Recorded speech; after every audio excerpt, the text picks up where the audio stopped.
And this is actually uploaded by SUNNYV2 2 years ago. Chat, SUNNYV2 has 3 million subs, and he's known basically for making fun of YouTubers who fell off. And I don't know why this video is private. Shout out to my Discord people for finding it. But look at this. He gets banged. Oh, he's like, everyone who got fired, the dumbest lottery winners, the stupidest time travelers, oh, blah, blah, blah, blah, blah, negativity. He posted one positive video, SNEAKO's greatest motivational principle. Funny how that doesn't get uploaded. Funny how pretty much everything on his channel is talking about the downfall of somebody else. The terrible blah. But they used to call me every YouTuber's favorite YouTuber. And it's proven true for a lot of these documentary type people and a lot of people behind the scenes. A lot of people say like they're on the I miss the old SNEAKO, stuff like that. I didn't know this existed. And I'm curious to I haven't seen this. I'm curious to what he said. But I think it's interesting that he posted that. And SUNNYV2, I like your videos. I mean, they are entertaining, but also you do profit off of negativity. The one thing that these documentary YouTubers have realized is that they can have people stay focused in on their video if they're talking about something negative, if they play like a creepy ominous song and it's like a murder documentary, then people will be invested into what you're talking about. People like to see other people fail because it makes them feel better about the fact that they're mediocre in life. That's basically what a lot of these types of channels do. And we'll see. This is the opposite. And I think it's pretty ironic that this is the one that gets privated. Yeah.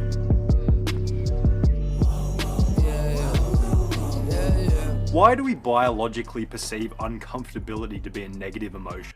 I don't know if you've ever seen my old videos, but this is like copy paste, the same music, the same editing style. This is what I used to do, chat. Okay. Wow. Narnak 91, thank you, bro, for the 50. Been saying it for years now. It's right versus wrong, good versus evil. It's one or zero. We need to get back to that critically thinking what we worked on in life, but continue to get rid of what doesn't. Yeah, you need to actively seek out the proper information and try to uplift people on the internet. And why do we perceive? What do you say? I didn't watch YouTube like all middle school, all of high school, like when you had a YouTube channel. Yeah, a lot of people chat, like you're like Wumble Wifey and a lot of you guys in here that you know about me from streaming and for the new wave that I'm on, but this is what a lot of people knew me for a long time. This. Perceive comfortability to be a positive emotion. Is there a reason why our brain is always telling us to take that comfortable path when it knows that that uncomfortable path is going to benefit the most in the long run? Comfortability is a wolf in sheep's clothing to the point where our own brain subconsciously tries to convince us that it's the right thing to strive for. Comfortability is that KFC zinger box that's oh so tasty, but 10 minutes after it's finished, the regret kicks in. Or that cute little chihuahua that's actually a little demon when you go and pat it. Or even when you've had a few too many drinks and you jump on the old Snapchat. I don't know why I went that far with analogies, but you get what I mean. Comfortability looks great in the short term, but over the long term, it's never beneficial. Now, look at the description. It even said one of my biggest inspirations, SNEAKO, has a video called It's Okay to Be Uncomfortable. I wanted to expand that. You can watch the video here. Let's click that video. Fucking nothing. Banned. Bro, SUNNYV2, man. Like, I don't understand why. Like, and he's even talked about me since I've been banned. He's been saying like, oh, the devastating downfall, blah blah blah. Why don't they say this, chat? Why he said here in this private video, I'm one of his biggest inspirations, but all he said is pretty much like, the demise, the red pill rabbit hole. Bro, you will inspire somebody. You could theoretically change someone's life, and they won't even say anything about it, especially with a platform with 3 million subscribers. Alan says, even though I found you through some of the new wave SNEAKO, your old videos have inspired me. Hello, these streams are also a W. Yay 24. Thanks, bro. Fuck Susan. I wish I could watch your old YouTube videos. Tell Susan one more time. Fuck you, Susan. Fuck you. I hate you. You know what the fuck, bro? Well, we love everyone. We're Yay 24. Yeah, no. We love everyone, but you can find the videos in the creativity kit. But I'm slowly starting to repost those videos on Twitter.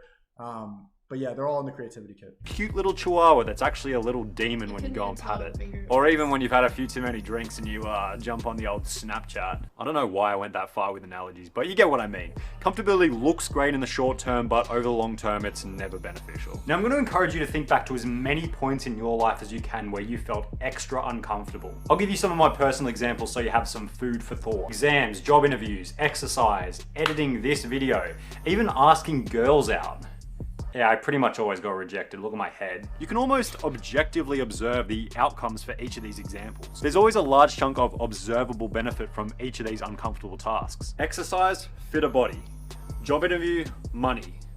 Girls.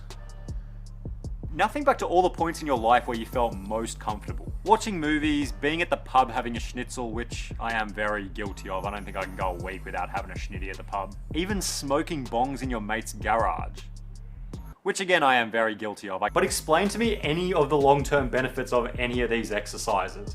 Maybe like getting really good at watching Rick and Morty while you're high. Yeah, that's a really marketable skill, isn't it? And on top of that, why is uncomfortability encouraged? When someone says that they're comfortable in a situation, we say, oh, that's a good thing. When in reality, what would actually be good for that person would be for them to be out of their comfort zone. Unless you're talking about maybe like breaking a bone or drowning. I mean, that's what the old videos were. It was like that same type of humor. He's following the same rhythm, like sentence, punchline, sentence, joke, stuff like that. And it was tapping into the introspective thoughts that you have, kind of being like a neurotic, insecure, blah, blah, blah guy who overthinks and is on the internet all the time, because when you're on the internet constantly reading, you're like, and you have more of a neurotic brain. And these videos were kind of tapping into that voice that a lot of us have and can relate to. And I think that's why a lot of people miss it. But now K Miller says we love Pfizer. There's more important things to talk about, like the vaccine, like the election, like Yay 24, like what's really going on.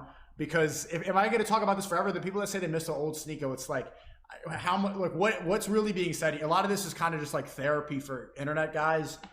You know, this video is a place for you to express your feelings in a well-crafted video, and you feel better after you do it, and some people can relate to it. But you know, this is not something that, if you listen carefully, like, yes, people like the editing style and the way it's constructed and stuff like that, what it taps into, but is it really that? Are you really saying that much?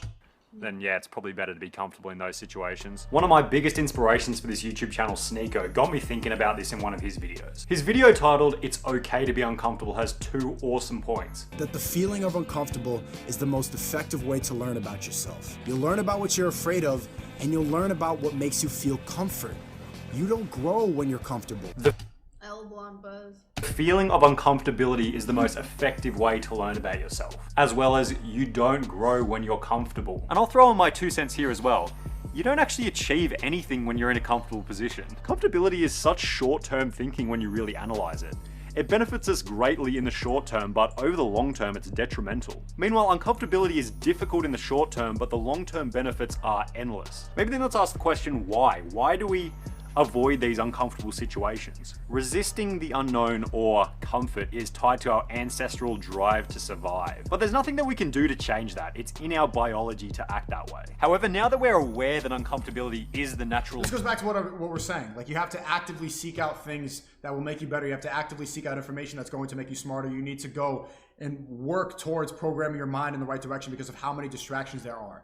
So this is why my message has developed over time. You think that I really changed, but I haven't. 3-4 years ago, maybe 5 actually, I made this video called "It's Okay to be Uncomfortable," talking about how I needed to go and do things to challenge myself to become better, right? Are you gonna make, so is that gonna be the whole concept of my videos and my work forever? Just talking about that? Or am I gonna go and continue to elevate that and try to get out of my comfort zone and try to do things that are harder? I've already done that. It doesn't make me uncomfortable anymore. You need to have new challenges. So people who say they miss the old thing, listen to the motto that I had in my video. If I continued to make old SNEAKO videos, then I would be comfortable against my old SNEAKO philosophy. So did I really change, or am I just growing, which is the whole point of the channel, was growth. Taker says, "SNEAKO, your main channel is literally dying. Not for real, you looking jacked recently." Thank you, bro. You on my dick though, but thanks. Emotion. We can step outside of ourselves. We can reduce the emotion and we can say, this is going to be uncomfortable, but it will benefit me in the long run. How much more empowering is it to say, this is going to be uncomfortable, but it will benefit me over the long run, instead of, oh, I'm scared. You're a little bitch, that's what you are, but I still love you. Yeah, please like the video. So remember this, short-term pain always equals long-term gain. Short-term uncomfortability always equals long-term comfortability. On the other hand, short-term comfortability always equals long-term uncomfortability. We're all gonna have to go through pain either way, so you might as well choose the pain that has the bonus of success attached to it. Don't strive to be comfortable, because all you're really striving for is a mediocre life. Facts. Strive for uncomfortability. You might be surprised with the results. And I don't think he is. I don't think he is. If you check out his channel, Holmes, strive for uncomfortability or else you're gonna be mediocre. Damn, he even put my face at thumb up. Look, I'm making the same video, the story of Minecraft's dirtiest predator, most awkward moments of Joe Rogan, you know? His whole channel's whole thing is profiting off of people that are trending and also negativity. Everything is making fun of someone else. There's nothing uplifting or nothing really that uncomfortable. He found a formula that works, that's algorithm friendly. You can make long videos talking about trending topics and do this forever. He kind of went against that, you know? There's nothing, you know that's gonna work.